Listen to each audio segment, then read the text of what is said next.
Hello everyone, welcome to my channel Estelle of Imladris. I am Kai, and this is Watson. He's been sitting with me during the pre-stream the whole time, just purring away. So there's your cat, Risky. Oh, and a tarot card for Erica, fantastic. I will get to that after the opening spiels, but first I thought I would show you my sweet angel who's just sitting with me. He's tired of it now. Okay, go on. Hi everyone.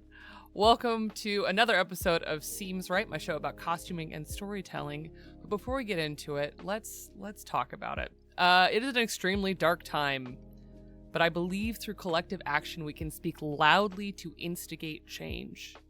It is imperative that we speak against injustice and hold those in power accountable for the wrongs committed against our communities, both local and global. We must demand a better future for everyone.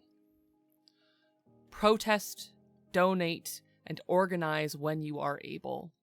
Care for each other. A truth that I was given by my grandparents through my family's trials is that joy and community are a radical, fundamental part of change. And to that end, I urge you to look around you at your neighbors and your community. Reach out and be there for those in need. Ask for help if you are that person in need. The only way through this is together. When we stand as a united voice, we cannot be ignored. In caring for our neighbors here at home, we must also not forget the world that we live in. We should fight for the freedom of those oppressed around the world, especially those facing genocide and violent oppression. I stand with the people in Sudan, the DRC, Palestine, and all oppressed peoples of the world and urge you not to forget them in this time of global hardship. I'm so happy to be here with you all. I know it's very, very hard. I see people in chat talking about it's a hard time. I thought I'd bring a little levity and give you some big opinions. But also I'm just happy to be here with you all and to share a little bit of joy and light, since that is what we want in this world and we must speak it into existence, which I'm actually going to talk a little bit about today. If you're enjoying my streams, please consider following, and if you're able to, subscribing. I am an independent content creator, and all of your support helps me continue to tell stories and talk to you about what you can do to make your stories more rich and personal.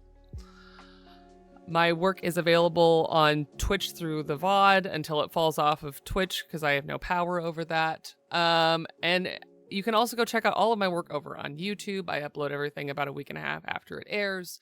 And that would include every episode of this show, Seems Right, as well as my many playthroughs of games, including our current run-through of Baldur's Gate 3, Unpacking, and Stray, and a bunch of other things to come. So you can go check all of that over there, have a good time, hopefully learn some stuff, and hopefully laugh a few times about how chaotic of a gamer I can be. And then it is also one of the exciting final times that I get to say that I will be raiding into a Transplanter anniversary stream. We're doing Transplanter Streamiversary all month. 4 weeks of 4 themes of our 4 shows. Isn't that exciting? I'm so grateful for all of the people who showed up last week, and obviously the weeks before as well, but last week was so huge for Chaos. I'm so honored to be a part of that show and to be able to show that our community is willing to also live in the world that we want to see with the huge support and donations from last week. It was just so cool. So thank you all so much for that. And then tonight we'll be raiding into the first and second episode of our very first in-studio project, Godkiller Last Hope, which was such a joy to just see come into fruition. It's also Godkiller, which is Connie's game, so it's like extra cool. So all week, Monday, Tuesday, Thursday, and Friday, we're going to be showing episodes in blocks of 2. And I will be rating in both from today and also for the gaming stream on Thursday from Baldur's Gate 3. The charity of the week is Cares for Gaza, so it's an excellent cause. And just come and support and relive how absolutely beautiful Godkiller Last Hope is. So stay tuned at the end of stream for that raid. It's been a wonderful anniversary, and there's so much more to come. So thank you all for all the love, Transplay nerds. And then I guess the last announcement-y thing is I'm nominated for 3 Crit Awards. Nominations, voting closes the 30th of June. The Crit Awards are a community-sourced award for TTRPGs and actual plays. I have the great honor of being nominated for 3 different projects across 3 different categories, and I am so beyond excited about it because it means that the people that I hope to reach, the community, you all, have decided to honor me with this nomination. So I'm nominated for Best Player Indie for my portrayal of Road Theolis, which is the civilian playbook over on Outrunners, a Starscape actual play on Happy Jack's RPG. I am also very, very thrilled because I am one of the guest writers for Starscape, which is a forthcoming TTRPG about found family in space from Golden Lasso Games. And so it was so cool to be working a little bit with Kimmy on Starscape, playing this game, and just having a really good time. And Road is a love letter to like deeply flawed and selfish people. And I just really enjoyed that show and that story. I'm nominated for Best Player for Kobold Press for my portrayal of Hoshiro, who is a Pact of the Reaper warlock in Sun in Chains, which is a Tales of the Valiant actual play over on Bad House RPG, which was an extremely cool all AAPI cast set in a post-colonial fantasy Asian-inspired setting, where we all got to kind of like bring pieces of our cultures and our history to the table. And I really enjoyed kind of reinterrogating the idea of the like very westernized version of what a samurai is. And kind of taking elements of it and flipping it on its head for Hoshiro and playing a really terrible guy who I really, really loved, who has some of the coolest spell flavoring I think I've ever done. And then last but certainly not least, I'm also nominated for Best Makeup and Costume for Merrick / Patroclus in the Doomsayers, which is a City of Mist actual play over on Taino Tales. Getting to be in Taino Tales' Weird Earth, which is the setting for Mythic Initiative, Hellfire Club, and the Doomsayers, was such a treat to share a universe with people that I absolutely adore, to sit at the Trauma Man Chris Cologne's table, and to get to bring to life one of my favorite stories in all of literary history, which is Patroclus of ancient Greece, Patroclus of Opus, the exiled son of a king, to the 1980s, was such a joy. You can go check all of that out and more. And you can also go check out all of the other amazing nominees, including my friend Valiant Dorian, who many of you know, is nominated for Best One-Page TTRPG. There's just a lot of exceptional and wonderful people who are nominated, so please go vote for them. Awards have kind of a mixed history, but as far as in the TTRPG space, especially community-nominated awards, it means so much to have the community say yes. So if what I do excites you, or if what anybody in the TTRPG space does excites you, go and vote for them. It can open doors. It can, give people a leg up when it comes to a world that maybe doesn't always understand what we do. Like me explain to people, like, I don't know, I do costuming for internet stuff.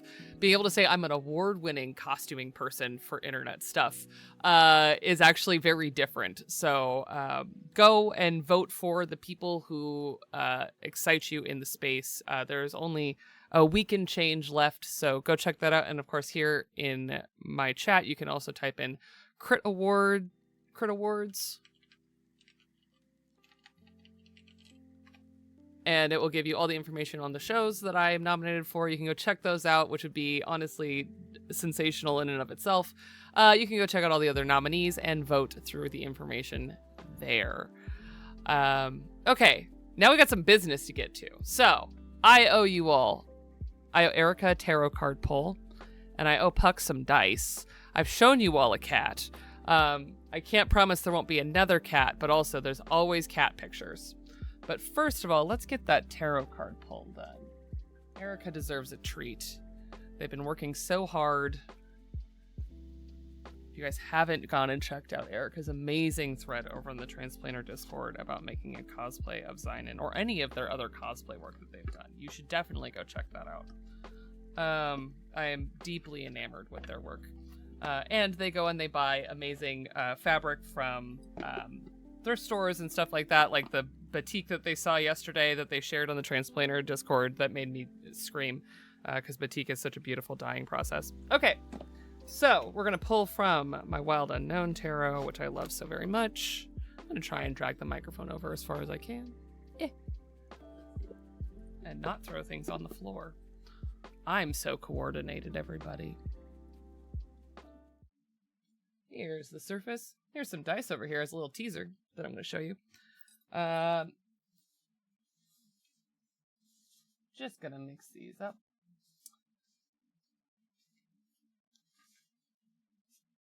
Oh, God. I promise I know what I'm doing.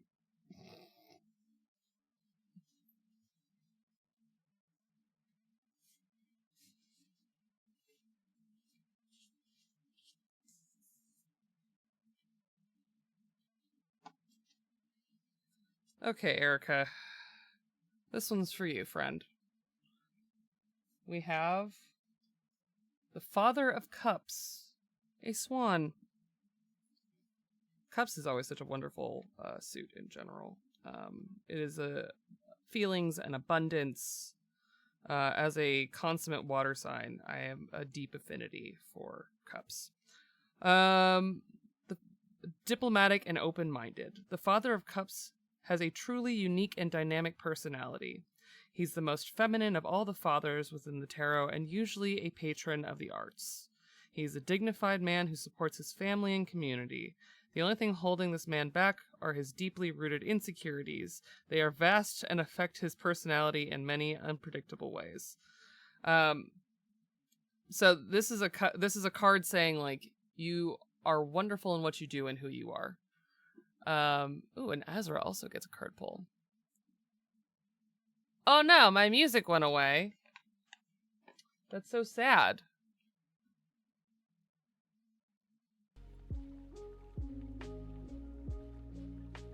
Music. So Erica, this card is somewhat cautioning you against listening to your worst critic, which is always going to be yourself, and telling you that you do, like, support your community, and it's not always easy to do that, and to do it with your head held high, but know that you are very, very unique. Like, this card is saying, like, you are unique among all of the others of your type. No one is quite like you. And that, to not listen, like I said, to not listen to your worst critic, which is always going to be yourself. Okay. Another card pull. Actually, I'm going to do dice. I'm going to do them in order so I don't forget. Because I owe Puck some dice. Music. I don't want to hear it today. Alright, so here's some fun ones. I brought over some from my massive dice collection. These ones, I wouldn't recommend eating them. It would probably be very painful. So these are metal. Solid metal. These are my dagger dice. I do love them very much. I got them from Dakota Irish, who's an Irish dice seller. And they're daggers on the ones. And as much as they can manage it, all the numbers, come on, are made up of daggers. So even, like, here's the 6. It's kind of a dagger. The 5 is a dagger. I just like daggers, okay? It's not my fault. Here's the 1. Yeah, it's just cool. I really like these dice. And, you know, metal dice, they make a good sound. Yep. Rogues, gotta love them. I'm right. Keith is right. So there's your dice. I'm so astounded that I'm still not through my entire dice collection, which is saying something. Okay, and another dice pull, another tarot pull for Azra. I'm gonna reshuffle them. Do a little bit of a more organized shuffle since the first one was so chaotic.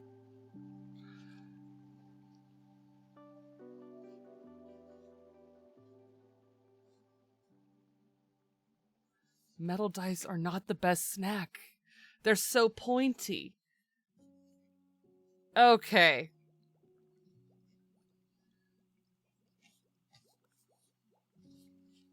Azra, this one's for you, friend. Oh. We have the Four of Wands. I just pulled this card the other day for somebody. Celebration, completion. You've done it! The Four of Wands is a card of completion. Your labors have been steady and strong, and the harvest will be plentiful. In other words, it's time to party. There might be an upcoming event to mark this occasion, a graduation, wedding, celebration of some kind. So enjoy yourself and those you love. It is an exciting and prosperous time. And I think in a time of darkness, I find that it is very hard to celebrate and revel. And one of the things that I think I see a lot of is this card is an excellent reminder that joy is an act of resistance, and it helps fill your cup to then go back and do it again. So whatever achievement you have reached, Azra, congratulations. And I hope that the bounty that is coming your way is plentiful. I know that you've been going through kind of a hard time, so I hope that everything is going well and that you have time to kick back, relax, and enjoy the fact that you've done it. You've made it, friend. All right. Yeah, not reversed. I pulled 2 not reversed cards today, everyone. Mark it. Fantastic. Well, thank you all. And a fun reminder, you can always redeem those Corvid points at your leisure, though the tarot pulls are limited to 2 a stream because, as you just witnessed, they do take a while. And this is also my fun time to remind you that I am a GM for a tarot-based game. There's an actual play. If you haven't heard of it, then you've not been watching, then welcome to my channel for the first time. I am the GM, the architect of Lori's House, which is an actual play for The Home We Remember, which is a forthcoming game from Frivolous Bear Studios, where it is entirely tarot-based and a little bit, well, it's very narrative-based. It's a lyric game. So you can go check that out and hear me viciously basically read tarot for an entire campaign, with just an absolutely excellent cast. Absolutely beautiful, heartfelt story. So go check that out. And thank you all for those point redeems. And if you haven't, maybe go listen to it. Or if you've already listened to it, go back and listen to it. You never know what you're going to find. Okay, let's get into it. Let's do some seems right. Okay, so today is a rant. I have some pictures to show you that go with this rant, but the rant is very specific, which is, anachronism is okay. It is. It's okay. You don't have to worry about it. I am a costume historian. I'm always the first person to tell you, like, here's all the exact historical research. You cannot have this style of fabric before this point in time in history. And that is great, but I'm also going to talk to you about why that's not important. So I'm going to both tell you why what I do is cool and important, but also I'm going to tell you that sometimes it really doesn't matter and you shouldn't listen to me when it comes to history. So let's get all the way into it. I have a funny presentation to kick us off to get us kind of all on the same page, because I love a presentation. We're going to do this. Okay. Anachronism is okay because we don't need to take everything so seriously. I mean it. Now let's destroy some history together. What is anachronism? Anachronism is, though it can be in other places, in storytelling, which is the context we were talking about it in, it is a chronological misplacing of a person, place, thing, custom, or idea. And that means that It is something that is out of its time. And that could be an expression. It could be clothing, like our wonderful example here of A Kid in King Arthur's Court, which is a 1995 movie from Disney. The costume designer is Maria Hubry. You'll notice that I always try and credit the costume designers because they almost never get credit for anything. But King Arthur's Court, you don't have to have seen it. It's a very charming 90s kids movie. But it is what it sounds like, which is why I like it as an example. It is a kid from New York in a baseball uniform running around King Arthur's court. And of course, King Arthur, debatably historical, fine. That doesn't matter here.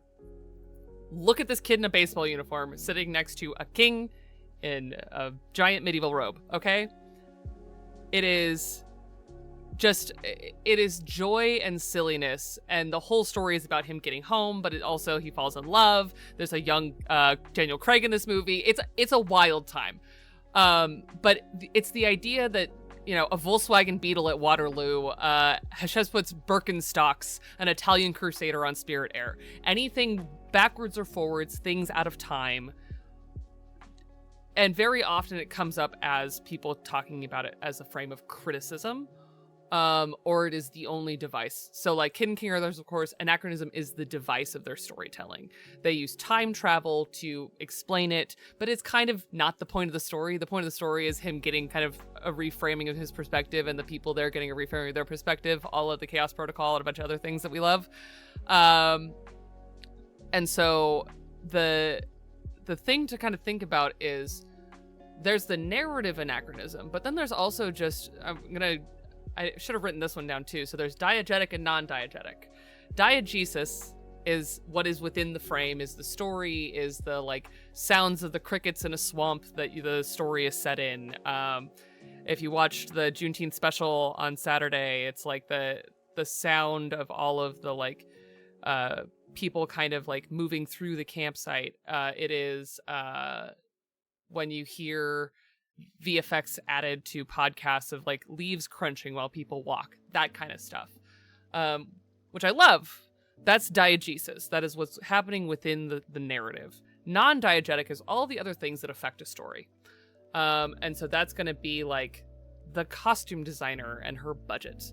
That's going to be the actor. There's plenty of TV shows and things that if you watch, especially if there are child actors in it, a non-diegetic thing to consider is that TV shows are filmed over many years and kids grow very quickly. So you'll see like the Lion, the Witch, and the Wardrobe, Chronicles of Narnia movie series. The kids go from being like cute little kids to being full-grown adults that are still kids because the stories don't take place that far apart. But the actors and the films aged. So that's a non-diegetic thing. Those are not anachronisms. Not yet, but I'm going to explain to you why I'm explaining that. So Kid in King Arthur's Court is an excellent example of diegetic anachronism. It is the anachronism is part of the story. It involves the whole world of the story involves this anachronism happening. But I also want to talk to you about non-diegetic anachronism. So I have some funny examples on the next page. I've got a mixed bag of examples. This is my fun examples page that I maybe spent too much time prepping, but you know what? That's fine. So here's some fun examples. The entire premise of Doctor Who is anachronism, right? A time-traveling alien from another galaxy has a deep loving fascination with the planet Earth and Earth's history. Sure, yeah, there's some other times and places that are not historical Earth, but the entire conceit of Doctor Who is, what if alien travel with Earth friends back in time in a box? So I have this excellent artwork from a Doctor Who magazine comic showing the TARDIS in many different art styles in many different places in time. As a sign that, again, this is an anachronism. This is a 1960s police public call box that you would find on the streets of London. In ancient Egypt, in a stained glass window in medieval times, in a cave painting from Paleolithic era. So it's like, that is anachronism within the diegetic story. There is the weird example that I love so near and dear. I already see Iron Fist in chat singing the praises of A Knight's Tale, which is honestly a sleeper. I personally also really like A Knight's Tale. It is a romp. It is a great time. And the number one complaint that I hear from people about it is, well, it's not historically accurate. It's not supposed to be. It's fun. It's just a fun movie, okay? There's Chaucer, but there's also, they play a bunch of like modern pop music. Look at the princess. She's wearing like peak 2001 fashion hair. Like, it is a romp. And that is a non-diegetic anachronism that people have like told me 1,000 times, well, that movie's dumb because it has blah, blah, blah, blah, blah. No, it's fun. They're having fun. And so my big example from A Knight's Tale is really the music, because they have like very circa 2000s remixed pop music in the background of a medieval ball. And it works. It's just fun. I don't know. A very silly one that I always talk about because it's so anachronistic. It's so unseriously anachronistic. Is the 2006 to 2009 BBC Robin Hood series. If you haven't seen it and you like Richard Armitage, go watch it. He chews the scenery. It's like rompy, silly, serial Robin Hood. And I use it as an example because those are laces on young Harry Lloyd's, I think, Converse shoes that you can see in this picture that you definitely see on screen. Especially the shoes in that TV show. So anachronistic. There are Uggs. There's all kinds of stuff in that show. We've got Jack, who is our not said, but basically said non-binary member of the Merry Men. And they're wearing a cut-off fashion jacket from the early 2000s.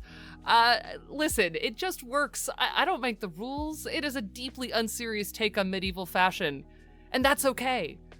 And then the last one is stuff that, you know, you can't always control, but they happen all of the time. So crew members, water bottles, etc. in the frame of a movie is another excellent example of humorous, probably frustrating for the people who made it, but funny anachronism. There's a crew member in jeans in Gladiator, which I just think is really funny because it's like Gladiator's held up as this like big historical epic, and there's a guy in jeans in the Roman Colosseum.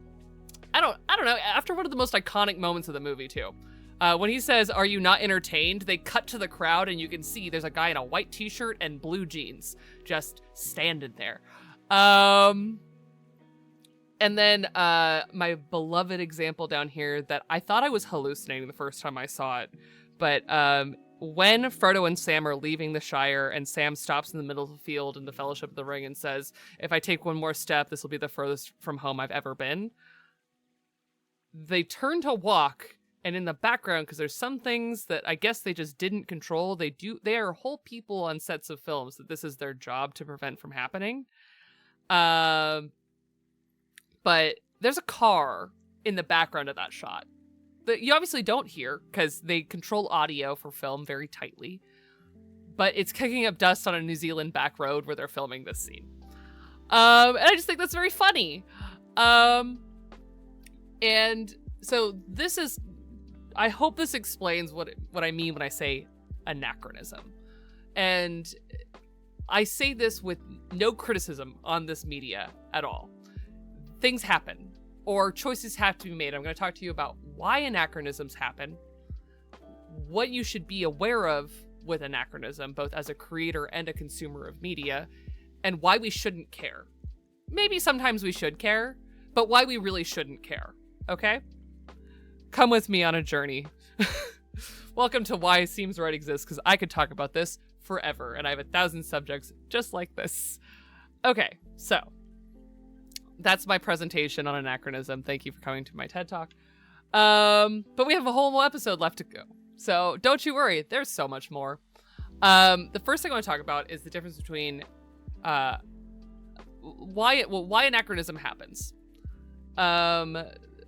It happens for many reasons. So in the example of A Knight's Tale, it is designed. It is purposefully anachronistic.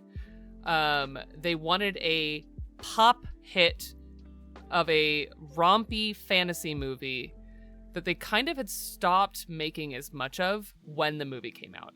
They had a very, like, in cast young Heath Ledger as the lead. Like, it was such a sensational cast, and they said, what if we make it more? And this is the era of Baz Luhrmann's having a deep amount of irreverence for history, which, fantastic. Good for you, Baz Luhrmann. That's kind of your thing.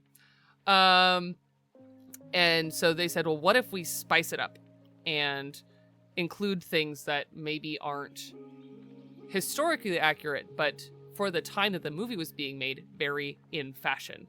It would make the movie more alluring. So this is a purposeful choice that they clearly made, from the costume design, the sound design, the music, the casting. It was all very purposely designed anachronism. And the, like, kind of variation. Oh, thank you for the hydrate, Risky. I didn't see that until just now. But you're right. I can talk forever, and sometimes I'll forget to drink water. So the big broad strokes of it is, it happens sometimes on purpose, like that. The gladiator thing, obviously an accident. Things happen, miscommunications on set happen, and if you're gonna do a big crowd shot, especially pre the massive engine that they engineered for Lord of the Rings, which, for those of you who don't know, the massive engine is the thing that makes it so that they can make a very small group of people look enormous, but different. If you watch pre-Lord of the Rings VFX shots of crowds, they're all doing, like, the one thing, and Lord of the Rings found a way to kind of vary that up more and spread it out further, so that's the massive engine. And before that, they were actually crowd shots. So the original Gladiator movie, one of the cool things about it is it's very practical. The combat was done largely very practically. The sets and everything are huge. There was a huge studio in, I think they actually filmed it here, not here in the US. I think they actually filmed it at this really famous Italian studio that was known for doing, like, ancient Rome and medieval and Renaissance sets. So it's where, like, the TV show Rome was filmed. That kind of stuff. You want to see some dice, Calico Boy? Okay. I will happily oblige. Okay, hold on. So this is actually one of my oldest sets of dice, which is really fun. I bought these for my very first 5th edition character, who I only played briefly, but I do love them. And I hand painted all the blood on them. So, let's see here. I said, what if I make bloody metal dice because he's a fighter?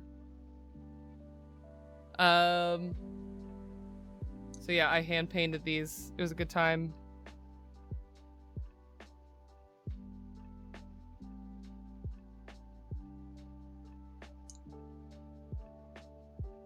And I used a toothpick to paint them. It was a blast. Thanks for that. Very edible. Oh, yeah, you know what? They are hand-painted snacks. I will give you that one.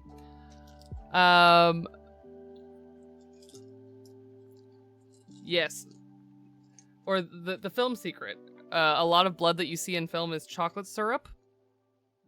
Because in low lighting, you can barely tell the difference between brown and red. So, the difference between purposeful anachronism and accidental anachronism, we're getting very into, part of my undergraduate degree is in performance studies, so, like, literally getting into, like, deep theory. I just dropped part of my box. I'll get it in a second.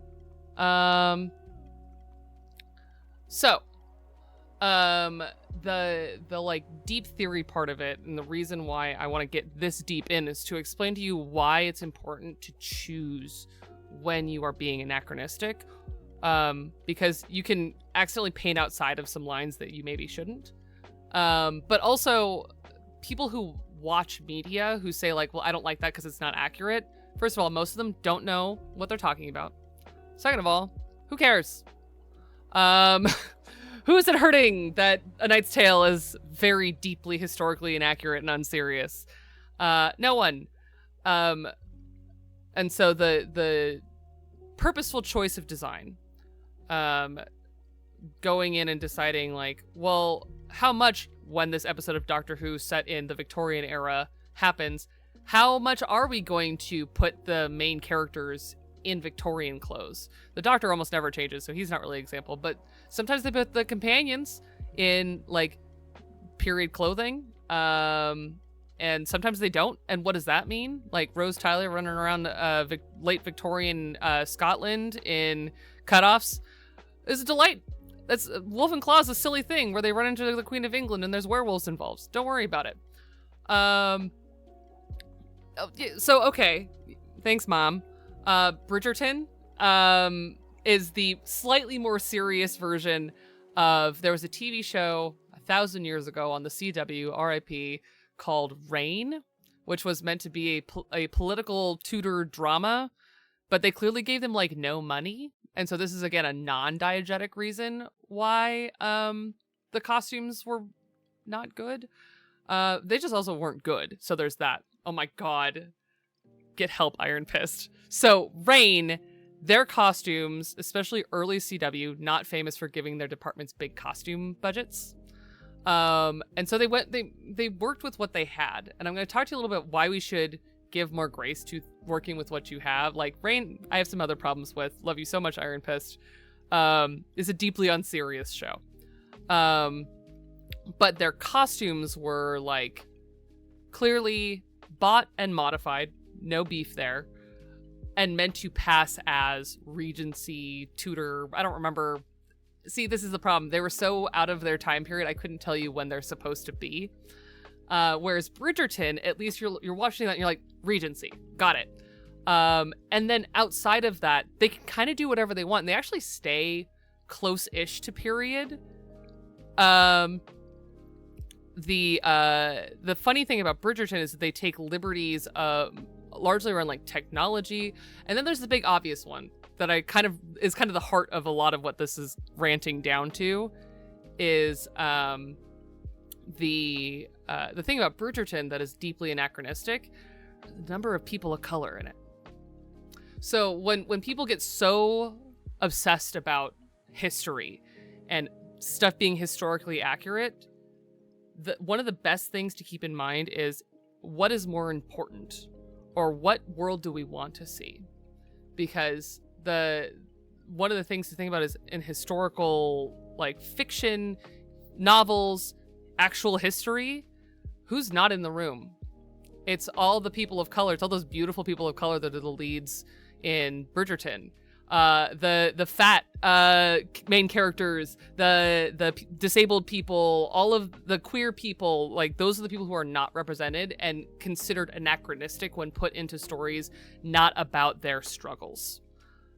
And so like the thing to think about is like, why does the historical like sacredness matter? Who cares about the canon if it means that you can have a black lead? I certainly don't. And of course, this goes into the other side of it, which is anachronism is fun and great, and you should definitely do it with understanding that you're doing it, and do it with my blessing. But also, if you are doing things that are anachronistic, are they respectfully anachronistic? Just like appropriation, you don't want to be talking about someone's history, throw the wrong thing in there and have it be actually deeply insulting, like trying to remember who's in charge of Taiwan at what point in time in history, who's in charge of Hong Kong. Like, that stuff getting anachronistic would be really rough and say some maybe messy or bad things that you don't intend them to. So, warp history with abandon, but caution. Hope that makes sense. And so, like, one of the things to kind of like roll around in all of that is that like historical accuracy is beholden to our frame of history. And you always hear me say, like, well, my history in costuming is largely in Western dress. So why should we hold some of that so sacred? Well, I'm here to tell you, don't. If you want to break the rules and have Marie Antoinette wearing Converse, have fun. Like, there are so many examples of this where it doesn't ruin the story. And now I'm going to kind of hard pivot after the break into some like deep theater theory to kind of give you permission not only to make things that way, but to enjoy them. Because one of the things that when I was working as a professional researcher in film and TV was I would have the people I was doing the research for come to me and say, I don't want to get the military wonks, the locals, the people who lived through this period, blah, blah, blah, writing me letters, angry letters saying I didn't portray it right and it ruined the movie. Which happens. It happens a lot in film and TV all of the time about things that, frankly, in my opinion, don't really matter. Like, there are some things that do matter. If you're portraying, an actual historical event and you are billing it as historically accurate, sure, you should probably work pretty hard to make it historically accurate. Reenactors, like, Godspeed to you.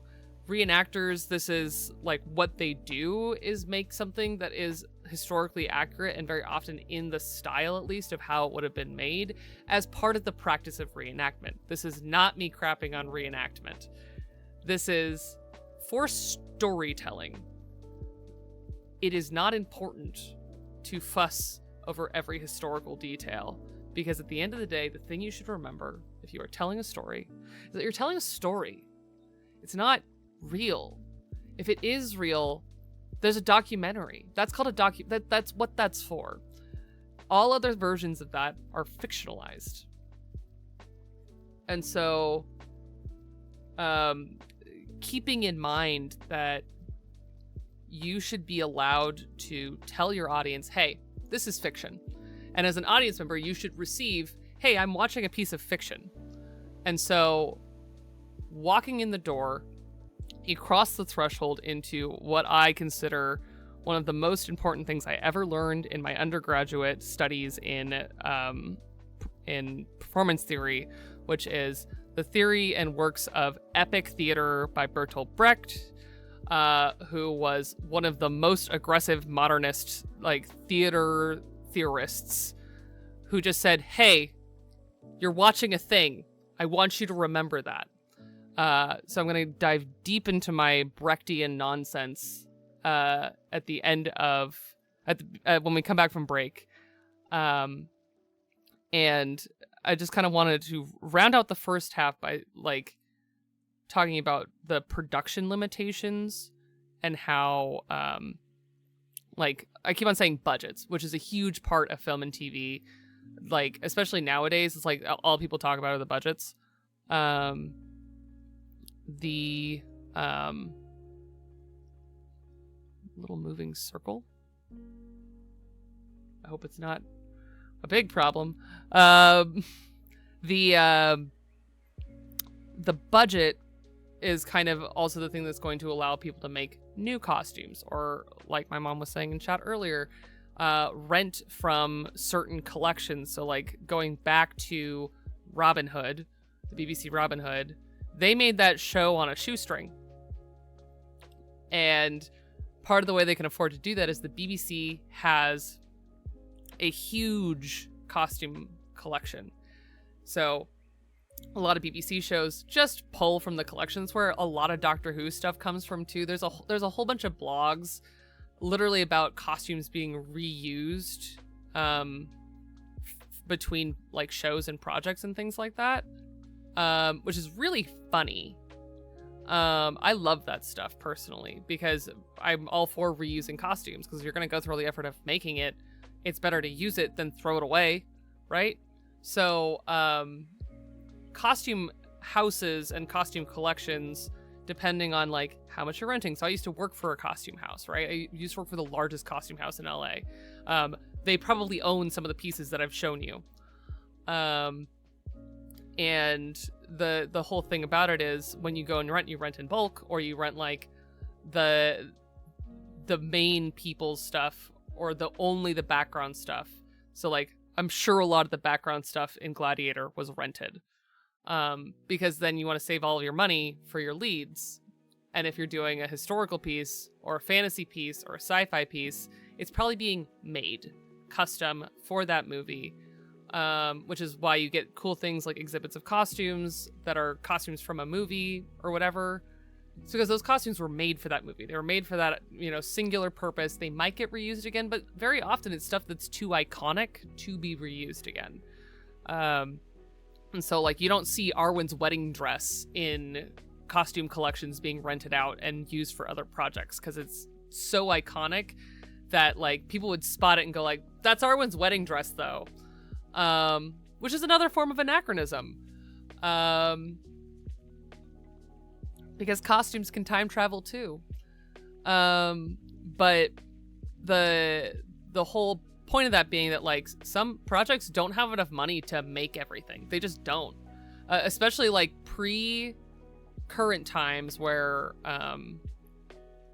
they just won't make a project if it's too expensive. They just don't do it anymore, which is both great because it means they're paying artists to make cool things, but also sad because I feel like audiences have lost suspension of disbelief, which is the big thing that I want to talk to you about and kind of why I decided that this was an important subject today, because when you are immersing yourself in a story, so a lot of you are actual play viewers, and you all know that I like a costume in an actual play. Not a requirement. It's just something I like.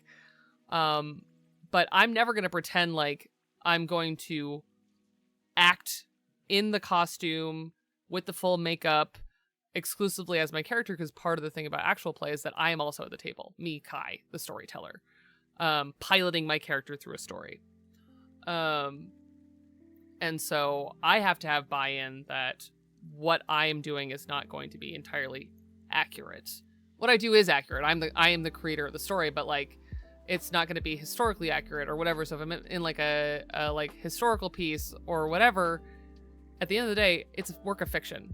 And if you viewers can buy into theater of the mind games in actual play, there's no reason why you can't look at a slightly off-period gown in a movie or TV show, because you can suspend your disbelief for people telling stories around a table, but you can't for a single dress. Is kind of the cognitive dissonance there just doesn't work for me. Because there's nothing wrong if a show can't give you exact period accuracy. Also, you probably don't actually want it, if I'm going to be completely honest. So I'm going to get ready and go on break. When we come back, I'm going to talk about Brecht. I'm going to talk about why period accuracy is sometimes bad. And I'm going to talk about inclusivity and design theory. But in the meantime, I'm going to get up and stretch. And you all should too. Pet your pets if you got them. And I think that's everything. And then come back. If you got any questions too, go ahead and put those in chat. And I will see you all in about 10 minutes.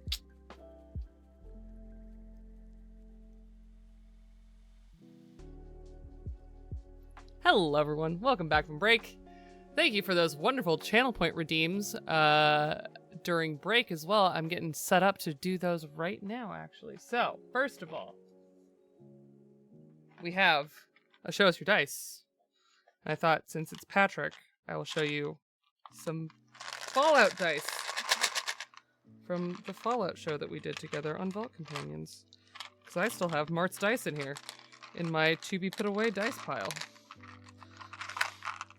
Because I've shown these to you all, but not on the new camera. And it definitely does not do them justice for them to not be on camera.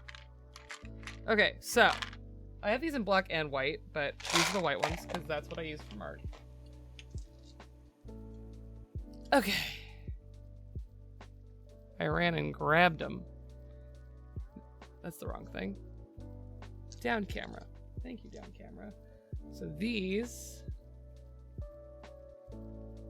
are my very cool... Excuse me. Bring some water. very deco-y broadcast dice that I love so very much.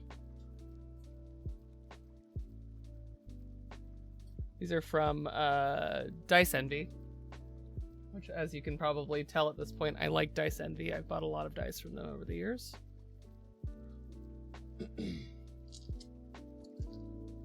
So yeah, my little retro set. Perfect when you're a robot who thinks that he's the star of a radio drama. And then the other thing I owe you all, excuse me,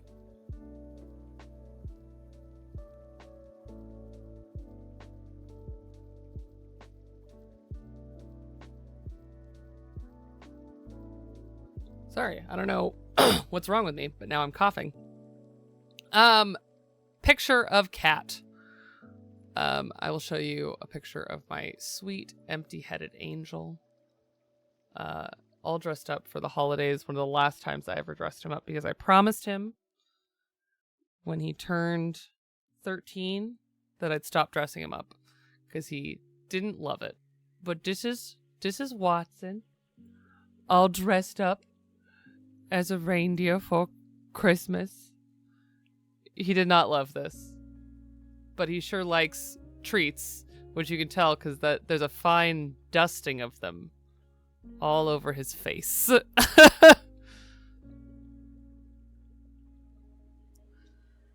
Baby reindeer. Welcome back from ads. Look at this sweet angel. Look at him. Not a thought in his head other than, please take this off of me. Oh. So yeah. Thank you for those point redeems.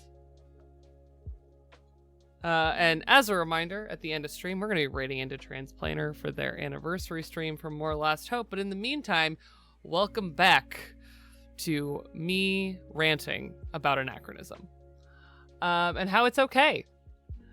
Okay, so goodbye, Watson. You're so cute. I'll put you over here. So as promised, let's get into some theory. I'm going to try and keep it as condensed as possible, but I'm going to explain to you Brechtian theater. And the entire point of Brechtian theater is you're in a theater. I want you to remember that this is a story being presented to you in a theater. One of my professors explained it to me as it would be best served if someone sat in the front of the stage where the audience can see with a sign that says you're watching a play while a play is happening behind them, to remind people that not everything has to be photoreal in the diegesis of a story. Not every choice has to be a realistic choice. Not every aspect of the story has to be real. And in theater, you really have to like abstract because you don't like change locations in a theater. Sure, you change sets, but like in theater, people see the set change. And so we've kind of gotten away from the idea that it's okay to see the artifice of it all, to see people making the story happen. And the reason I got so into the weeds about production budgets and all of that stuff is to explain, like, sometimes people just can't or won't or don't make things photo historical real. And that's fine. One of my favorite Brecht quotes, art is not a mirror held up to reality, but a hammer with which to shape it. It is literally saying, like, art is not real. My hand is real. But if I show you art on my hand, the art is not real. You know? And so one of the like big complaints that I hear about all kinds of media is like, it's not realistic, it's not believable. It's a story. Buy into the story or don't. That's fine. That's a matter of taste. But if your reason for not liking something is it's too unrealistic, one of the biggest like things I have to say to that is like, then why are you watching a fiction? Why are you enjoying a story when reality exists? Because that's clearly what you want. One of the main reasons why this episode exists is because in the costuming world, especially in like costume nerd land, where people learn how to do like 17th century smocking and all kinds of like really cool historical things. And again, none of this is to downplay that. It is a skill, a craft, and it is wonderful to integrate into storytelling. But it does not devalue a piece of media, devalue a story, if people don't have hand-stitched seams in their, Renaissance clothing. Because, in part, we have technology for a reason. Technology has moved forward in time, especially, as many of you have heard me rant about, the technology to make clothing. And so there are historical pieces that we couldn't make today because there's lost art to textile craft. There are historical pieces that you wouldn't want to make today. They're uncomfortable. They're dangerous. They're made of things that we don't produce in that way anymore. Like, I'm not going to go hunt a whale to make a baleen busk. Like, that's just not going to happen. And so it's a matter of also saying, like, time has moved forward, and sometimes as storytellers, it is important to remember that we have as well. And I love a historically accurate thing. My Aragorn costume in its original form was entirely hand-stitched because I was like, I'm going to do it the way he would do it. And that's fine. There's no problem with that. But that was part of the intention behind the creation. As opposed to Erica talking about arsenic green dye. You shouldn't do that anymore. We can kind of synthesize it with other chemicals that are not arsenic. And so embrace that technology has moved forward. And in that way, again, there is no harm in being like, this is a facsimile for fiction. And play with that. Play with it knowingly. And as a consumer of media, know that if something is inaccurate, maybe there's a reason. Or maybe there's not a reason that they've consciously thought about, but there's probably a reason. Historical dress also extremely uncomfortable. Bad to wear in 12-hour days, which a lot of film and TV, the actors are fully dressed for like 10 hours a day. Like, that's a long time to wear, tight-laced corset. It's a long time to wear like 7 layers of wool or whatever, historical thing they're putting them through for a historical piece. Like, there might be a reason. One of my favorite ones from when I was first starting really getting serious in costume history was, as I've mentioned many times, I really like Doctor Who. I was a huge fan of early New Who and used to cosplay Captain Jack Harkness pretty prolifically. And I made his very famous signature RAF group captain greatcoat. It's beautiful. I love that coat. The first one I made was out of a poly wool blend. I spent a lot of money for what I would consider a lot of money on fabric at the time to buy it and make it. And then I finished it and wore it to San Diego. And for those of you who are not familiar with the climate of San Diego and the UK, very different climates in a lot of ways. And boy, it was hot. But I got very lucky to have a chat with a lot of people on the inside of that production. And they said, John Barrowman's allergic to wool, right? The real coat is not made of wool. And I went, oh, interesting. Then what is it made of? And of course, I then went down the rabbit hole of finding out what it was made of and making another one. But that is a perfectly logical and reasonable reason why something that would be historically made of heavy boiled wool wasn't. Because we've moved forward as a society and don't make people wear wool all of the time. And that's great. So there's an anachronism that is honestly fantastic, and it makes the coat more theatrical because the real greatcoats are very heavy wools. I've worked in a lot of militaria, and they don't blow in the breeze. There's no big epic flapping. No, they're very heavy wool. They don't really move a lot, And so they said, well, what if we make it beautiful? And they made it out of cotton. It's like super, super light. I bought probably from the same people that they bought their fabric from. Correct, Indy. I will sweat in any costume. Cosplaying characters from European-based stories has made me unkillable in California weather. But, yeah, disability accommodations. So when you're thinking about anachronism, again, like, we should be inviting more spaces for people who did not fit in the historical era that we're talking about, for them to have space in the story. Because we live in the modern world and we don't have to repeat the mistakes of the past. So one of the other Brechtian quotes that I have pulled up for you all is, sometimes it's more important to be human than it is to have good taste. And I say good taste in this setting because a lot of people consider like a very highbrow thing to say, oh, well, it's not historically accurate. Who cares?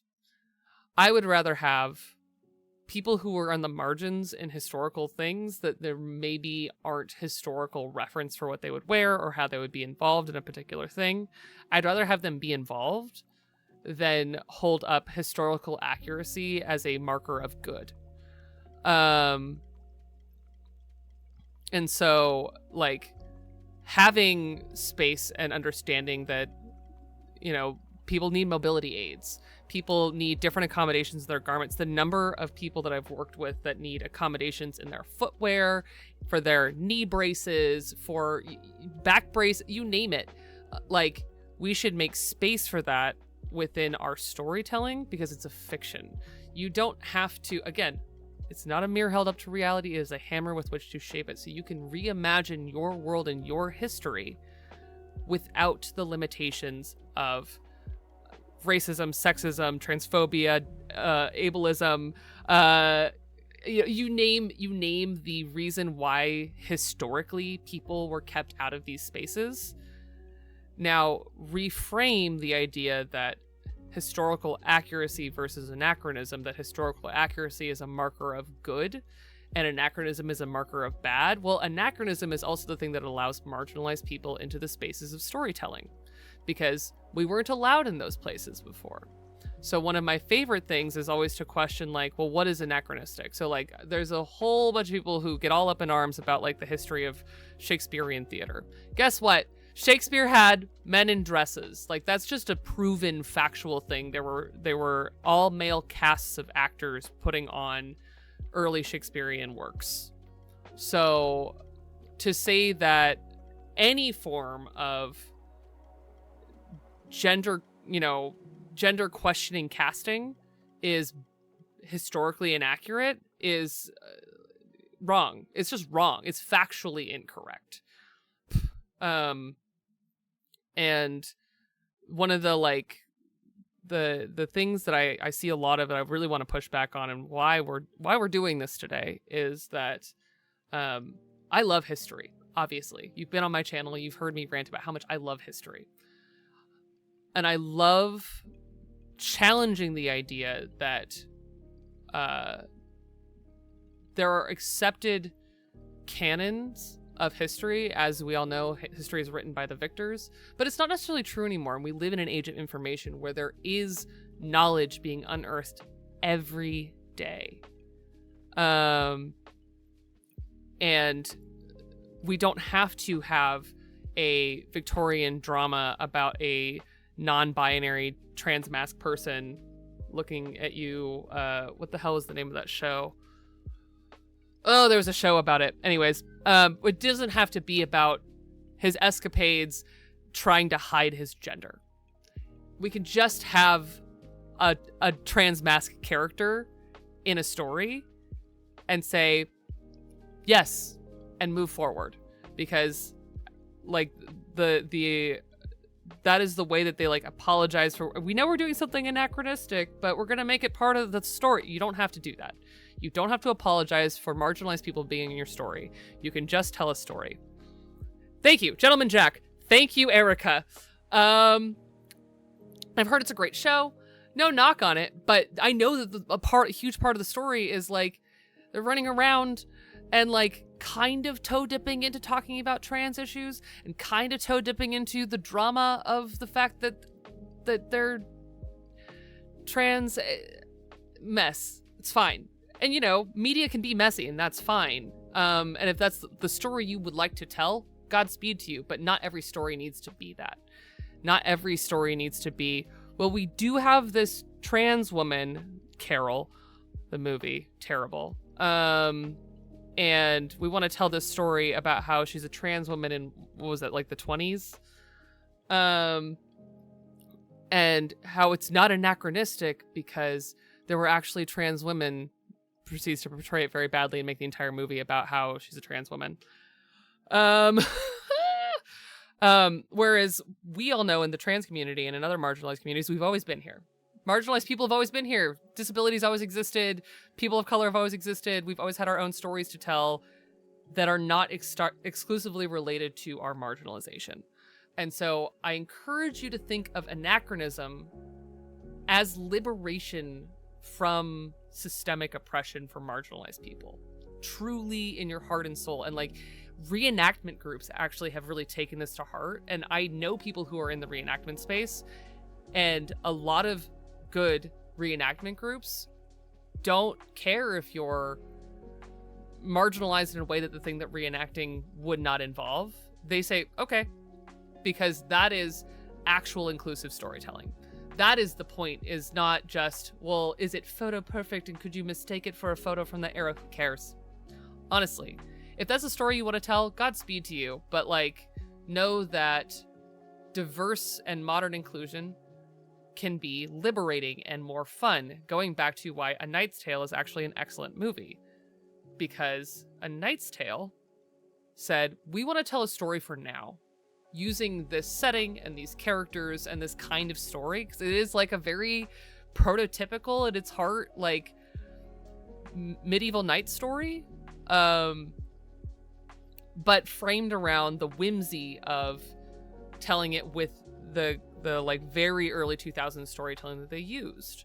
And so having forgiveness for Robin Hood, having Uggs visibly on screen, knowing that those Uggs are how they managed to tell the story, thus keeping the financial and economic expectation off of the production to make it real for us to enjoy the story, because it's not needed. They have Richard Armitage chewing the scenery in like every other episode. Like it's a delight and a joy. You get to see young Harry Lloyd before anyone knew who the hell he was, and now people do, which is so strange to me. And so like this is truly at the heart of it why I have such a big beef with it's not historically accurate. And this goes for other like versions of accuracy as well, because like as a big Star Wars fan and a costuming nerd, I inevitably run into the fact that there are multiple massive Star Wars costume organizations that have to pass a certain code in order for you to join their club. And I know people that is like what they enjoy doing in their costuming, and I know a lot of people who have spent a lot of time and a lot of money doing that stuff, and I've produced things for them, but I will never join those organizations. Not because I don't think that it would be fun to be in a group with a bunch of Star Wars nerds, but because anything that says your creativity is not good enough for this group is not for me. And that includes things like historical accuracy and things like that. So taking to heart that accessibility is more important than historical accuracy, kind of reframing what the quantity of good is when it comes to recreating history. Is the good for that era? And like you could show someone from that period like, oh, look at these lovely people that I took a photo of 100 years later, 200 years later, whatever. Or is the quantity of good, here, person in the modern day, this is my representation of 200 years ago, which is what media is and what storytelling is. And so yes, there is joy and wonder to be had when you show people things that are so out of time that we nowadays have forgotten them, and are shocked to learn about women's riding costumes from the 1800s and how there were women in pants that were accepted in society, but only in very limited settings. But still, like, that's kind of cool to talk about, and it's a very cool thing to show. But inevitably, even if it is historically accurate, because people just like to armchair intellectual things, they'll say, well, that's not historically accurate. It's like, it is, though. I need you to calm down. So also to say that, like, armchair intellectual reactionism to media is not the whole opinion about media. And I know that a lot of you understand this already, but I need to say it louder because there's so much stuff on the internet that I see people reacting to media going, that's not accurate. It's like, it is, though. I was the researcher. I know that they did their homework. I know that what they did is correct. And so the big thing to keep in mind is that your enjoyment of something is not dependent on accuracy. It's dependent on enjoying it. And if you were affected by a part of, attached to the thing that is being reproduced historically, if you are in a marginalized group, yes, it is your place absolutely to stand up and say, actually, this doesn't serve the story in a way that is fruitful for me, a marginalized person or a person who was involved in this story. Godspeed to you. But that is not the be-all, end-all of good. Our quantum of good in art is, did you enjoy it? Did it mean something to you? Did it tell you something that you needed to hear or wanted to hear? Or maybe you didn't want to hear and it moved you anyways. Like, that is the quantum for me of good in art. And I think that that is very much so. Like, Bertolt Brecht says, just make the story. If you can have beautiful costumes, great. If you have great sets, great. If you can have great lights, sounds, whatever it is, fantastic. But at the end of the day, the important thing isn't those things. It isn't the diegetic visual. It is the story. Yeah. Trust me when I say the number of people that I'm like, actually, the number of people who try and actually me, and I'm like, I did the actual research for that movie. I need you to stop talking. Thank you for the hydrate, Calico Boy. And one of the other things, kind of going on the history side of things, is that I'm always surprised by history. I'm not a like historical academic. I know it seems like I am. I love history a lot, but I don't consider myself like a historian. I'm an extremely good researcher that loves history, and thus the like proper term for what I am is a historian. But there's a lot that I don't know, and anyone who tells you they know all the history of anything is wrong. They might know a lot, but you know, going back to the old adage of the most smart people that you know that they know nothing. And I'm a big fan of this, because I'm always surprised what I find in history. I went on my whole tear about sumptuary laws in the Fabric as World Building stream, and the projects that I've done research on sumptuary laws, I'm always so surprised by. And so, like, the niche amount of history that exists makes it A, nigh impossible to make something actually historically accurate, and B, if it is historically accurate, is it even consumable? A lot of it is ugly, sad, scary, not fun to engage in a narrative. The like, at what cost to the story are we being real? You know, that's kind of the thing to keep in your head. Because reality is not the heart of a story. Reality is reality. Storytelling is storytelling. I know that you're here. You've heard me talk about, you follow all the other people that I follow, that we all agree that this is the thing. But the core of it is not reality. You want to find the heart of something, and the heart of something might not be sumptuary laws that stop people from wearing certain kinds of fabric or certain colors. It should never be a preventative to tell your story if your story is good. Obviously, again, with the lasting, standing, forever caveat of so long as it doesn't harm other people. So long as your story, your perspective on the thing, the alterations you are making to reality, history, are not harmful, have fun. Go off. And like sometimes changing history is revelatory, is joyful, or exploring history can be joyful and fruitful, but you always have to ask yourself why. And so one of the big notes in my giant stack of notes that I've made for this is like anachronism versus laziness. If you're just doing it because you're lazy, like, I might dunk on you a little bit, because laziness is never a design choice. It's just kind of laziness, versus like chosen anachronism, or chosen ignorance of history as a like mechanism to further the story and tell a story that would not be historically accurate, is so important. The like history is a already made set of colors. This is how I'm going to explain the final nail on this. If history is one set of colors, why would you limit yourself to that when your story is more colors than that? Because I think about like all the sad reasons why people can't do things in historical accuracy. I'm like, none of that's fun. I don't want to tell people of color they can't wear pearls because of sumptuary laws where we're set. That's depressing. I had a costume designer come to me and say, I really had my heart set on this look. It's funny enough, it's for a cowboy show. I had my heart set on this look, but I was told by someone on production, I don't remember, that it wouldn't be historically accurate. Can you find me just an example of something like a Henley existing now? Existing from that period? And my producer will say yes, if you can just find me a Henley. I was like, oh, done. I know Henleys existed in the Old West. And so it's that kind of stuff, like, there is such reverence to history, while the fun thing is to say, yeah, I'd like my hot cowboy lead to be in a slightly unbuttoned Henley. That's so much better than saying, well, he's got to be in a band collar shirt with all the buttons undone, and he's got to wear an undershirt and suspenders and all that. It's like, okay, like, historical accuracy is fun,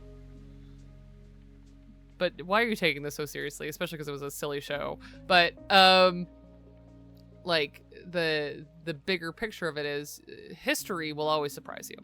It will always surprise you, for good or bad. Hello, C. Thomas. I'm telling people to create their own history and free themselves from systems of oppression through design and anachronism. So my point there is to say that, like, history is limiting.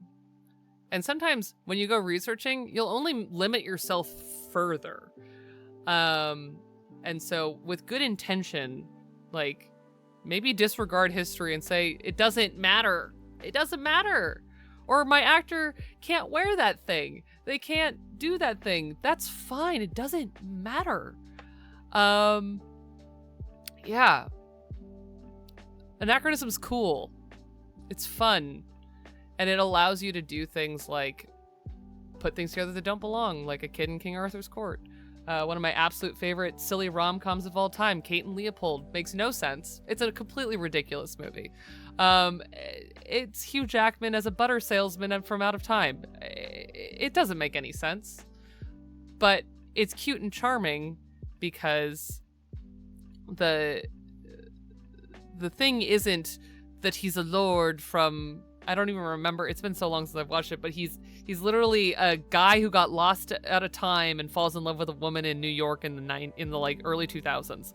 It's silly. It's silly, but he rides a horse in to woo her, because the anachronism is the point in that story, is that these are old-fashioned ideas that aren't necessarily bad. Where, someone does respect the person that they're trying to court, and you see him be shocked by modern bodiness, and I don't know how well this movie ages, but like, it's one of those like, oh, you just really like her and you don't know how to say that, and that's a really cute conceit for a rom-com. And who cares about what country he's supposed to be a lord from? Who cares? It doesn't matter. The point is that he's there in New York out of time to fall in love. The costumes are ridiculous, just like all the other ones I've talked about. But they don't make the movie bad. They don't. and even like historical movies that aren't about anachronistic time travel, that have stuff like every historical drama has its place for historical accuracy. Like The Thread, or what the hell's the name of that movie? Oh God.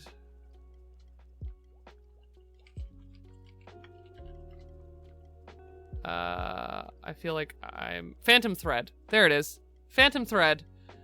Like, of course, the historical accuracy of the clothing making.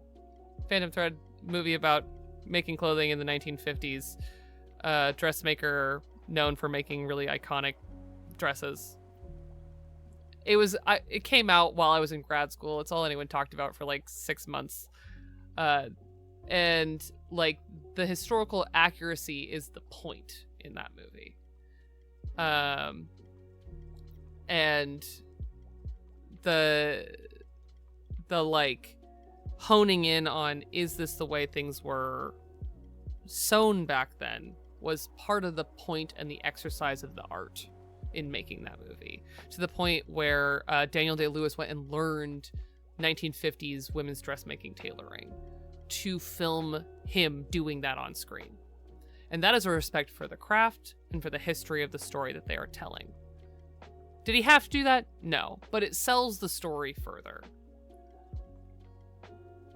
The number of people, though, that would watch a movie that has a tailor in the background and go, they're not cutting that fabric right, and say that it makes the movie bad is actually astronomical. Oh my God, we're talking about Ghosts. That show is great. I've only seen the UK version as well.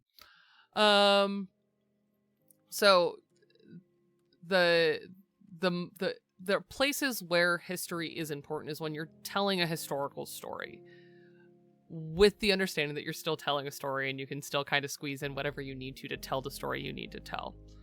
It is when you change things from, again, talking about the history being written by the victors. What are you changing? Why are you changing it? Is kind of my closing thought, which is like, if you are telling a story involving marginalized people, or a story in which there's like extreme, still, very publicly relevant loss, that kind of stuff, accuracy might be important. And so keeping in mind that sometimes the truth is an excellent storyteller, and having historical accuracy in those moments is important. And oh my God, another movie. I have a terrible brain for movie names, which is so funny because I have a brain for many other names of things. They did a movie about one of my least favorite people in history, Coco Chanel. But the point was that it was not showing her in a good light because she's not a good person. And they show the glitz and glamour of the life that she did lead and how she benefited from the Nazi regime. And so the accuracy, not only to talk about her sense of style and why the very regimented way that she viewed fashion was connected to her point of view in the world that she lived in. Like, that is historical accuracy that matters. And then going around and like kind of flipping that around and saying that historical accuracy, I'm trying to think of like some of the biggest complaints that I've seen, and I've really gone down hard on the one that everyone complains to me about when I'm like, but I like A Knight's Tale because it's funny. It's cute. There are plenty of movies that are, I mean, my mom brought up Bridgerton. Bridgerton is historically accurate-ish. They do okay. And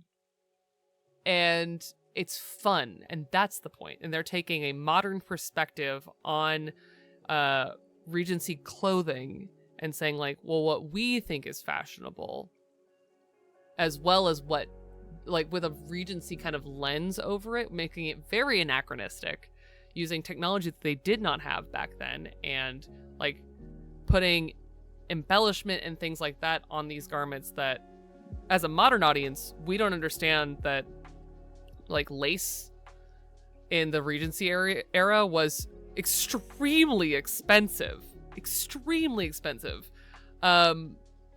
Crystal embellishments, extremely expensive.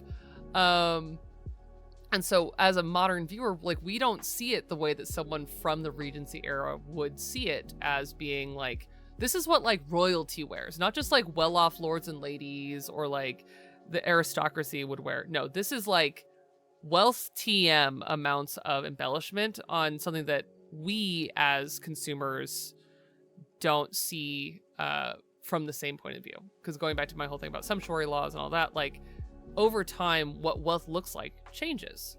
So when, you know, like in the like post World War II era, people who could wear silk stockings meant that they were probably getting it from somewhere that wasn't like either normal seller, or they were spending just an absurd amount of money to have silk stockings, because silk was limited because they were using it to make parachutes. And so thinking about the limitations of that and going like, well, I don't see silk that way because silk is pretty readily available now. And so I don't see silk as a limited commodity like that. I don't see, I mean, in the Roman times, cotton was a venerated limited commodity. I don't see cotton that way. Everyone wears cotton now. And so we don't have the same eyes that people had back then. The same thing about the silhouette of fashion. Like people look attractive differently over time. And so historical accuracy also kind of means nothing out of context, because like I look at a Renaissance guy and I'm like, that guy's showing calf and he wants everyone to know it. And all of you are going, Kai, why are you talking about this guy's calf? But it was like sexy in the Renaissance period for men to have great calves. And that was a sign of sexiness. I'm not joking. And so, like, we don't have the same eyes, we don't have the same context, we don't have the same laws, we don't have the same world that the historical accuracy was made to be consumed in. So it's very different. It doesn't mean the same thing to us. And so anachronism is permission to ignore the rules and tell a good story. And if history supports your good story, fantastic. If it doesn't ruin your story to be anachronistic. It doesn't. Do it with intention, do it with care, do research, find out if what you're doing is anachronistic, or maybe there's just like a cool piece of history that you can pull on and say, haha, I found the weird thing that makes this actually really cool. And oh my god, yes, Calico Boy. Medieval paint and dye and all that stuff was so colorful. It's the whole thing about Greek statues. Greek statues were not white in the time that the Greeks actually were looking at these statues. They were painted, and the paints on record that people have talked about are like really colorful. Saffron is bright and it's been around forever. Like, so when you think about what you think history should look like, ignore that. Make the history that is relevant to the story you're telling, that is relevant to the world that you are making, and that is relevant to the audience that is consuming it. And as an audience member, enjoy the media as a viewer in your body, in your time, with your eyes. And sometimes that does mean saying, well, that piece of media, like, I'm sure that a bunch of you watching Kid in King Arthur's Court would be like, this is campy as hell. What the fuck was Kai talking about? But as a kid watching that movie, I was like, this is really funny and really silly. And I enjoyed it. And I will always have that memory. So me watching it is very different than someone who's never watched it in 2025 watching it 30 years after it was made. Shh, not so loud, Kai. So the whole thing is to say, I free you. I give you infinite permission to break history. Do it for representation. Do it because it supports your story. Do it because it's fun. Do it because you don't have the money. Just do it. Break history. Do it. It's fun. I'm so grateful for you all to sit here and let me just rant. Because yes, be a Time Lord. Do it. Do it. Wear wear a tie on your head and talk about banana daiquiris 100 years before they were invented. It's better that way. Because storytelling is not beholden to the rules of history. You get to tell the story that you want to tell. And if your story is historical, great. Tell a historical story. But do it fun. Do it different. Be Baz Luhrmann. Break history. Do whatever you want. If anyone's got any last minute questions, we've got a couple minutes. I want to make sure that I'm wrapped up completely on time for the Transplanter stream. Thank you. I'm so grateful that you all seem to be pretty engaged, and I hope understand my giant rants. Because obviously I'm very passionate about this, and as a person who used to be literally the historical accuracy police for film and TV, like, I think it's very funny for it to come from me, but I mean it from my heart, deep in my soul.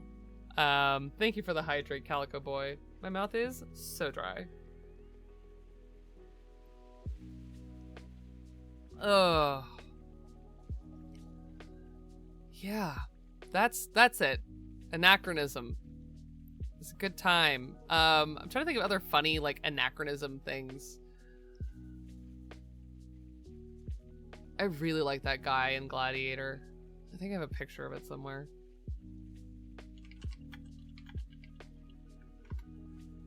Yeah, there's bunches of them. It's just funny. So the big climactic famous shot from Gladiator of, are you not entertained? Look at this guy. There's a guy in jeans, just chillin'. Oh, why won't you let me zoom in? Mean to me in particular. Reddit? I swear. No! So yeah, there's the jeans guy. Even in this tiny picture, you can see that's just a guy wearing jeans and a white t-shirt surrounded by all these fascinating... Oh, this is at the rustic arena, whatever. This is early in the movie. But all these people in, like, North African Roman dress. Yes! Thank you, Indie Wanderer. I always give you full permission to fuck the plan.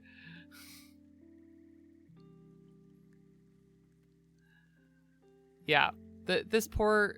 And you can even see the camera if you look really closely. This is probably someone from the camera crew minding the heroic shot of... Hold on.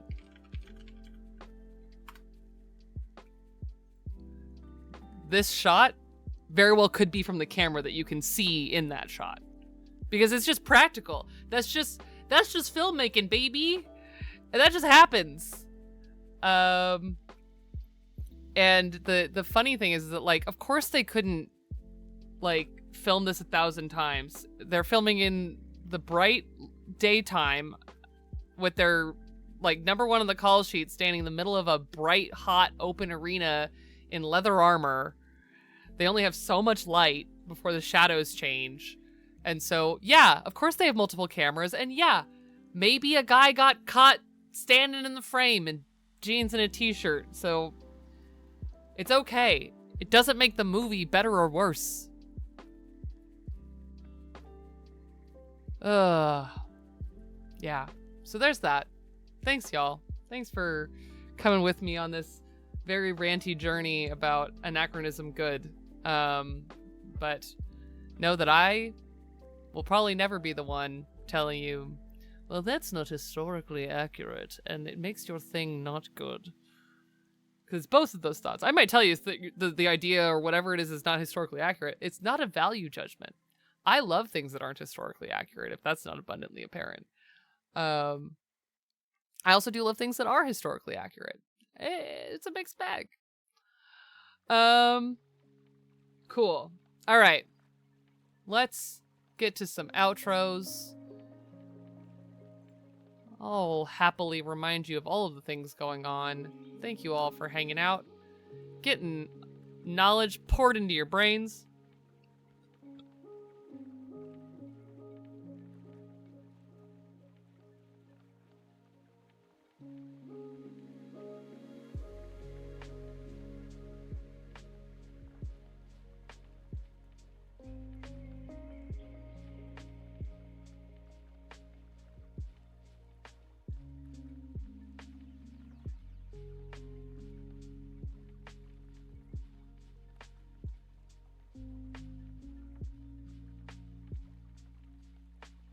Hello, I was muted because I burped. Thank you. So yes, as I said before, stay tuned for the raid into Transplanar, where we're gonna go back to Yaolan and enjoy the absolutely compelling and breathtaking story of Godkiller Last Hope, where we get to go back to the Sister Realms, which I'm madly in love with, and go and meet Litany, who's a fine and normal person, and go on that exceptional journey. So we're going to be watching episodes 1 and 2 back to back on Transplanar, and then tomorrow there will be another one of those streams again at 5 p.m. Pacific, 8 p.m. Eastern. And then right at the end of that, you can come and jump on over onto Happy Jack's RPG, where we have another episode of Road to Nowhere, which is our Electric State actual play, where I play Kilo, who's fine and normal. And I love that being my life for every show that I'm on. Kilo is a drone pilot who is looking for where their body is that they are currently piloting a drone in the actual story from. So that's at 7 p.m. Pacific, 10 p.m. Eastern over on Happy Jack's RPG. And then I am offline on Wednesday. And then I will be back on Thursday for more Baldur's Gate, where we might go and actually get to the city taken over by goblins. Or we're going to go see the hag in the swamp. I haven't decided. And then you can stay tuned for the raid at the end of that for episodes, I know how math works, 5 and 6 of Godkiller Last Hope, that we'll be raiding into. And then on Friday, I will also be offline, but there is the last 2 episodes of Godkiller Last Hope. And then on Saturday, there will be a Godkiller world building playtest stream on Transplanar at 5 p.m. Pacific, 8 p.m. Eastern. Which is going to be a great time, and Connie's going to show us some secrets from the forthcoming full book of Godkiller that I'm so excited for. We're going to do some world building. It's going to be such a good time. Outside of that, episode 5 of Lori's House dropped last week after a small production delay. It is such a good episode. There's some stuff in that I was like, oh my god, that's right. We really went somewhere. So you can come and join us at Lori's house, plant some seeds in the garden, and watch what it means to grow where you are planted on Lori's house. And that is wherever you get your podcasts. And gosh, what else is happening? I have an upcoming interview from one of my very dear friends that is to be announced very soon, but he is relaunching his interview series with queer creators. And it's going to be a great time to hear me scream with one of my oldest friends about how wonderful it is to be creatives and be obsessed with each other. Yeah, gosh, and that's all that stuff. What else is going on? Who am I? What's happening? I know some stuff has been announced, and I'm just... Oh, I'll go back and remind you all to vote in the Crit Awards. There you go. I'm nominated for 3 Crit Awards! Voting closes on the 30th. It is a community-sourced award show that I have been nominated by you wonderful community people for not 1, not 2, but 3 nominations for 3 different categories on 3 different shows, which is just an astronomical honor for me. I am doing an up-close series on each of the 3 interviews, 3 nominations. Wow, I said interview so long ago and it came back. I've already published the one about Road, if you want to go check out just some fun clips from Outrunners and about why I'm so obsessed with this character who starts off well behind the bus of thinking that he's a terrible bad person and ends happy and fulfilled, which is so fun. This is the final round of voting for the Crit Awards.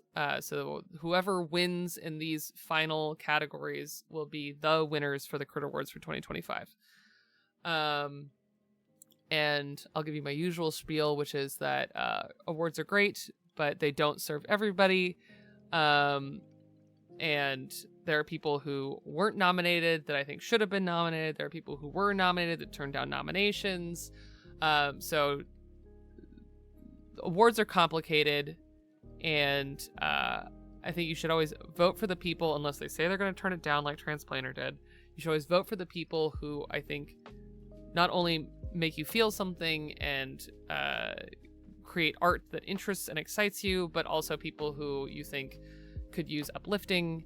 And I know that in the TTRPG space, because we are a space of marginalized people, it is always you are spoiled for choice on voices to uplift.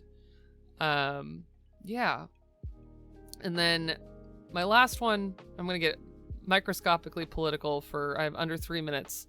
But there is an attempt by the federal government to erase the history of Japanese Americans here in the US. I am very angry about it. They have taken down multiple federally owned websites that talked about the Japanese internment that happened in 1940s. But for those of you who don't know, you can do me a solid and go and fight against censorship and scrubbing of history by reading about Manzanar and other Japanese internment camps, where they've actively put up a sign that says if you see something that is anti-American at this historic site, to report it. And it is a historic site where they illegally detained, well, legally by law then, but there's been reparations and stuff since then, detained actual Americans like my grandmother. So fight oppression and fascism and go read about the history that people will tell you to forget, and learn what has happened so that we can spot it and stop it from happening again. And yeah, care for your community, look out for each other, and learn about the histories that we had Juneteenth last week, an extremely important history to learn, talk about, celebrate, and share. And as a community, it's important that we do that all over the place. Oh, thank you for the follow, Sky St. Valentine. We're about to wrap stream and raid into Transplanter. As soon as I see that they are live, I will bounce us on over there. They're about to be. Valiant Dowian is also live with some gaming over on Rivals. But also, if you haven't checked it out, you should go watch the Juneteenth special on Transplanter RPG, because it was so good I screamed with joy significantly, loudly, repeatedly during that stream. You can go check out the VOD over on Twitch. I'm sure it will be available on YouTube, and you can go and watch Sam Star, the star of my life, playing one of their favorite games, Demigods, which I have the treat of also being friends with the writer of Demigods, Jason Mills, probably OK Games. You should go follow him and buy Demigods and have a good time playing it with your friends, being demigods. Okay, Transplanter, I need you. It's 5 o'clock. You're about to be live. They're live. Okay. Yeah, that was our first time in the GMC. It was so good. Okay, on that note, everybody, thank you so much for hanging out. We're going to right into Transplanter, so stay tuned. But in the meantime, fuck history. Bye, everybody.